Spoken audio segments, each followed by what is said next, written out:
This is one where making that slight scouting mistake can be a huge problem because the map is now on Ohana, and in the top left corner of Ohana, as we hop into the game. Is it opposites? It's opposite, right? In the top left corner. Yeah. We see in blue, it is going to be LG IEM's NesTea.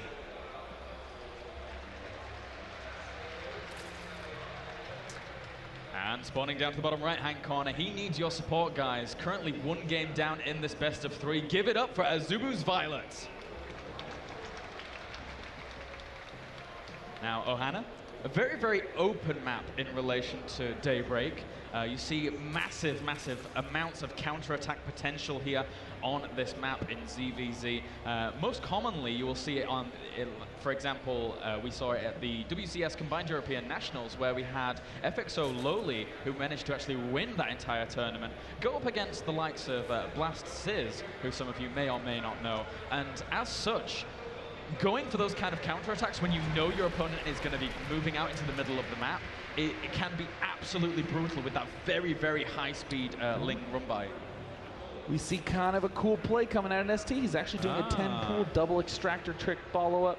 viOLet is also getting a spawning pool of his own. Yep, he is indeed. Really needs to be able to deal with this as, you know, he's not actually sending out a drone scout for now. NesTea is, though, so he's going to know exactly what's going on. He notices that there's no hatchery first, and that's a big deal at this point. If he had seen a hatchery first, he would have been very content with the position that he finds himself in, but actually, he's just droning up for now. That's actually kind of an interesting scouting technique, advancing forward and not seeing it, and instantly just going, all right, well, I guess that's all the information that I really needed to know. And aside from that... And wow, NesTea is actually, look at this. No Zerglings. He saw that there was no hatch. That's the one bit of information he needed, and it looks like we're going to see NesTea instantly power up. Perhaps take a delayed expansion. No, just get the fast double queen. Yep, do have that gas on the way here for viOLet now. He's learned from his potential mistakes to a certain degree and doesn't want to be taking too many risks against the outcome that could come along here from NesTea. Although he hasn't been able to see anything in his opponent's main just yet. No drone scout coming out for him to have a look at what's going around. And NesTea will be able to get that expansion down in just a second here, as it has been spotted as well by that Overlord. I'm most curious if he's actually going to get an Overlord in this circumstance. I mean, it's getting a little low on health, but this queen doesn't actually have anywhere to be for the next bit of time and can just plod down onto the map and take out Overlords if he wants. Queen in the main is done, so he can easily just get himself up and drone in hard. viOLet, on the other hand, has some aggressive opportunities coming up. Queen's actually pulling back to the ramp. Going to be able to spread the creep, doing a little bit more standard play. Yeah, now this is almost a complete reversal of what we actually saw in game number 1 with the lack of gas here for NesTea. So as you rightly pointed out, viOLet, the potential to get aggressive if he wants to. He will this time have that speed window now. And NesTea will see how he wants to deal with that going into this second game. Looks like NesTea is going to be relying on a fairly unusual, but certainly what he needs to do in this spot, a queen defense. If you get the pool that early on and you don't build any units, what edge do you have? Well, queen production. So may as well push that edge and figure out how to make it work in your build. Otherwise, you've wasted effort on the early pool. So NesTea's just going queen, spine. Will be able to target fire down Banelings, can rely a little bit more on Zerglings as well. Has enough to get a 4th queen. This is a really fascinating play from NesTea. There it is, queen number 4. This is very much so how Losira plays Zerg with Zerg. And importantly, I mean, you mentioned that spine. It's a little quicker than we saw from viOLet in game number 1, as by the time the aggression came, the spine crawler wasn't really down for viOLet to be able to deal with that. And now I'm not saying we're going to see exactly the same brand of aggression here from viOLet, as he does have that Baneling Nest on the way, so could quite easily ramp that up with you know, some very, very deadly units. But again, having that spine there, having those 2 queens to be able to focus down those Banelings if they come along is so, so ridiculously useful. And the spines actually rip apart Banelings very fast. Oh, yeah. And, oh gosh, speaking of good answers to what's going on, viOLet insta-layering. This is exactly as he should play it off. I mean, from NesTea's point of view, we talked about why he should be building queens. He doesn't want to waste that early pool. But if your opponent's building queens, all right, sweet, let's just get a lair, because I'm not really that scared of a 6-queen rush in Zerg versus Zerg. Yeah. viOLet, even though he got that speed and even though he's getting up those banelings, realizes that his edge is going to be doing something like a very fast Spire to control the middle of the map, or a very fast Infestation Pit, doing the same thing he did last game, except unhurt at the start of the game. Now, NesTea is actually going up to double evolution chamber here to be able to start pumping out those upgrades. So really interested to see if he's going to go range or melee. There we go. There's the melee with the upgrade. carapace. Oh. I love this day 9. He needs to get up an extra hatchery right away. Yes. We see viOLet doing the expected transition, going Spire, 3rd hatch. He's going to be flooding Zerglings up to around 36 or so. This will allow him to both have enough to stay alive, but more importantly, have enough to do cool counterattack rounds with that Spire tech. And yet again, we see some of the usefulness of these queens, able to pick off some of these standard overlords. And yeah, I mean, with the 2 styles both players are bringing out, they're really playing to the map here for ZVZ. One of them is just going, you know, melee upgrades and very, very, you know, probably a lot of lings to be able to try and defend. And then the other one going for Mutalisks, which is, again, another very mobile option on this big kind of open map here. Obviously, lings don't do too well against Mutalisks, which is something that can always be a little bit precarious. Oh, but whoops. This is a total blunder by NesTea. Bunch of Zerglings stream right into the main base, get a pretty good angle to be able to deal some damage, maybe get a single queen, but even that is unlikely. The big problem, though, is that viOLet sees everything that NesTea is doing. Yep, and interestingly enough, he saw the macro hatch, right? Yeah, he did. Okay, so he might, with seeing those double evolution chambers, he may, you know, infer from there that it is indeed, you know, that carapace as well as the melee, most importantly. So just spending a lot of lava on a lot of Zerglings here to go for that counter-attack potential. And again, this 3rd for viOLet, I'm sort of worried for it at this point. It might not die straight away right now as I say that, but again, you can never underestimate the potential of a mass amount of Zerglings going and pincering into that base. Interestingly, the transition viOLet is going for is into Roach Infester. He wants to get into a better position, have more bases up, and then gain a lead against a player, even if that player just went straight Roach Infester. Yeah. NesTea, on the other hand, is trying to get up a tech to eventually the Hive with Ultralisk, since he will have mass melee upgrades. But here's a 3rd, as you said, oh gosh, totally vulnerable. He's going to have to even try to transfuse this if he wants to be able to keep it alive. Is there anything here to be able to defend? That doesn't look like it. Oh, that place is gonna banelings! go down. There's a few more Zerglings. No. Oh, no way. viOLet. Exactly what he needed to do. That is such a huge benefit for him. Oh, I almost called it, I guess, but not too accurately there. As he comes in once again, he's going to be able to pick it up with the remaining Zerglings here. Meanwhile, actually flooding him with some Zerglings into the main of his opponent, trying to catch the Queen initially. That's going to limit some lava here, as well as even, the drones are actually engaging these Zerglings, so he's going to lose a lot more drones than one would have assumed here, with the Roaches coming back to deal with that 11. Oh, small set of lings managed to finally take down that hatch. And we are starting to see NesTea powering up into the true Ling Infester mix that is becoming so popular in this matchup. Still no 3rd for NesTea. Now, did the Mutalisks actually do any damage whatsoever? Now that I'm looking at it, I don't think so. I mean, they've done the big damage that they need to do, which is to shut down vision in the middle of the map. Look at NesTea's vision. It is basically only these spine crawlers and these creep tumors in the middle of the map. Other than that, a single overlord on the right side. viOLet knows exactly what he needs to hit. Hit the drone at the expansion. See you later. Yeah, but it's important to note that this muta wave, is what I'm going to call it, is far more common than just a full muta committal. You just see a few Mutalisks here and there to be able to force your opponent's hand. Now, some people, if they're on Infestors, they'll actually just add on a lot more Queens to be able to deal with this and then push out across the map with a massive amount of creep. Whereas if they're not on Infestors, most people end up going for that Hydralisk tech to be able to deal with it. And, you know, we've already seen in this previous game that NesTea, not too afraid of going Hydras, but for now, he's just stabilizing on these 2 bases. So now NesTea is going to set himself up for a big play in the late game. He's going to be sneaking burrowed Infestors into key locations, and this is the best way to play out this Ling Infestor style. You have solid defense up at the front, but then you're going to go all counterattack. Here comes the burrowed Infestor for NesTea heading up into the main base.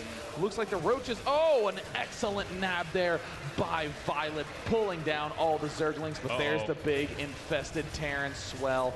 Instantly target firing the hatch, and in the main base, Single infester for NesTea. Oh, ripping apart this third base once again is just going to reset viOLet from a second time here. And whilst NesTea grabs his third, it's so difficult for viOLet to be able to really kind of get that economical position that he wants. But fully enough, he has quite a nice composition here of roaches and infestors, but I don't know if he's going to be able to get much done with this spine crawler wall. With 2-3 excellent fungals coming out of NesTea, the bulk of the roaches have been delayed right now. That's the critical fungal that he needed. All the roaches are super squishy now. The lings can easily be able to do the damage they need, but I don't even think he's going to need those lings. NesTea actually just going to go straight for a mega counter. Yeah, those Zerglings going to be able to run into the natural. Is he going to divide them up into the natural and into the main? That would be so brutal. But actually, no, he's just going to go straight for this natural, ripping apart quite a little bit here, but lovely hold position micro. Meanwhile, we have viOLet actually going for the third here, going to be able to bring that down, but the Lynx still causing havoc in the natural of the NesTea. Uh-oh, Mutalisk falling rapidly, amazingly. NesTea with this Ling Infestor play has just killed off all the drones back home. All viOLet really has is this last Roach Infestor push. viOLet could potentially win, but he needs to pull back these Mutalisks. They'll be an essential element of him staying alive, since almost nothing that NesTea has can shoot up.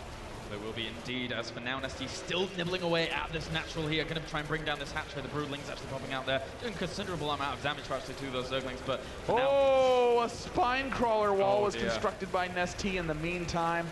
And now it looks like it's going to be a 0-base viOLet versus a 1-base NesTea. Yep, viOLet from here on. I mean, his army is being slowly chewed away at. He does have the all-important infestors to be able to try and continue this, but look how many infestors we have from NesTea here as well, and they're gathering up energy much more here than viOLet's are. So viOLet trying to both pick off these remaining units. Oh, excellent fungal growth from NesTea. Oh no, viOLet is getting all his infestors trapped. And there, the last few infestors get killed. The Zerglings pop. GG, yo. NesTea plan. Just stunning. Brilliant series of games from NesTea. Yeah. They don't call him the master of ZVZ for nothing. He didn't have that ridiculous win rate for nothing. And, you know, viOLet is one of the most formidable Zergs out there. He's accumulated around $40,000 worth of prize pool in his career thus far. But I mean, NesTea, he's accumulated around 200 and some thousand. So that's a bit of an indication as to how successful these players are. But of course, viOLet's still very at that tip-top level. And he's not down and out by any means. He was able to take a 2-1 off Cass earlier. So he's still been able to take quite a few series. What's interesting to me is that there's this word that I don't quite know how it's snuck into StarCraft 2, but it's this term of build, order, win. Ugh. Which is another way of saying that you start out with a pretty reasonable opening, and then you just do the wrong thing and you walk right into your opponent's hands. But what makes players like NesTea so consistently successful is that they ignore this whole habit where, oh, I went for a 10 pool and you went for a 14 pool. That's exactly what happened in Ohana. People generally call that a build, order, win. The rush won't work. You just won't be able to take it out. Oh, but it will work against an early expand. And what do we see out of NesTea? Well, he just instantly transitioned it into a fast 3, 4, 5 queen opening. Expanded, made no Zerglings. How did he do this? With a really fast drone scout just to check if there was an expansion and then pull right back home. In fact, with that opening, NesTea reveals, I'm not actually even going to be building these Zerglings most of the time. In most circumstances, I'm going to be doing this early queen opening. And it's that sort of response from NesTea that really makes him the best ZVZ in the world. Yeah, and it's those decisions that separate the top 100 players from the world from the top 10 players in the world. Top 100, you're just like, hey, I've got a temple. Zergling time, bro, yeah, let's go. But no, NesTea pulling back, calm, confident, collected, knows how strong he is in this matchup, knows he can be able to prevail, regardless of the slight misstep in judgment there. Yeah. But great judgment from there on. So that does mean that viOLet is now 1-1 in the group, as well as NesTea, both players in that middle of the running. And thus far, we have not really seen that many players doing a dominating performance. I mean, hell, look at Group A. 3 players, 3-2, 3 players, 2-3. As close a result as possible. I mean, hell, even DeMuslim, who's according to statistics, dead last in the group, was 5-7. That's ridiculous, I mean, actually. and all those games were extremely close too. I mean, that's a fortunate result in Group A where everyone can be pretty proud walking home. In Group B, we're already starting to see the same thing, where right now NesTea's 1-1, viOLet's 1-1, Koss is 1-1, and Feast is 1-1. The only people whose results we don't have are MVP and Pig. That really shows how kind of balanced these groups really are. I mean, from the first group at least, Yeah. having that kind of win-loss ratio between all of those players there, fantastic, fantastic stuff. So, of course, we're going to be continuing to bring you more group stage action. Don't know what the next match is going to be, as all the players are just sort of rearranging, given the fact that that Zerg series was pretty swift. We might even get the opportunity to hop into the end of one of the series, pending if they're continuing onward or if we're just going to go straight into the round 3 of matches.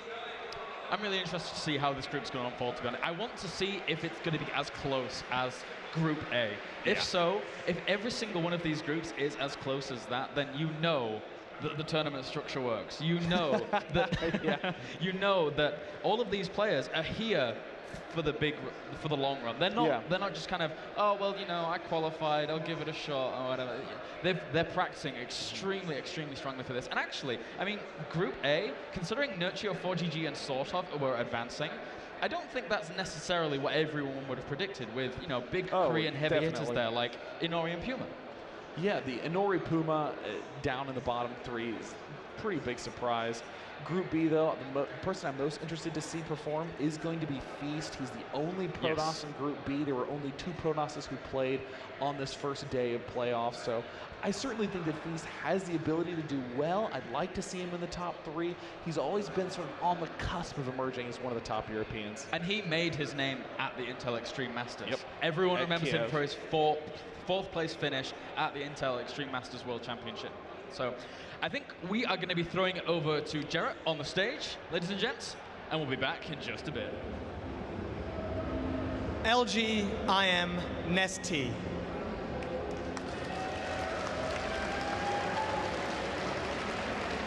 Okay. 2 back-to-back series. I know you're exhausted, so I won't keep you. What kind of shape are you, and how do you feel about your shape and your chances in the tournament? 형 지금 두 판 했는데 아마 많이 힘들 거다고요. 그리고 지금 기분 어떤지. 뭐 아직은 힘들지 않고 이제 한 5경기 정도 더 하면 힘들 것 같은데 지금은 괜찮은 것 같아요. Well, he's not that exhausted yet. If he plays like 5 more those kind of games, then he might get exhausted. But right now he feels good. Spoken like a boss. Well, congratulations. Good luck in the rest of the tournament. Have fun. Thank you. And we'll be back soon with Feast versus viOLet. Don't go away.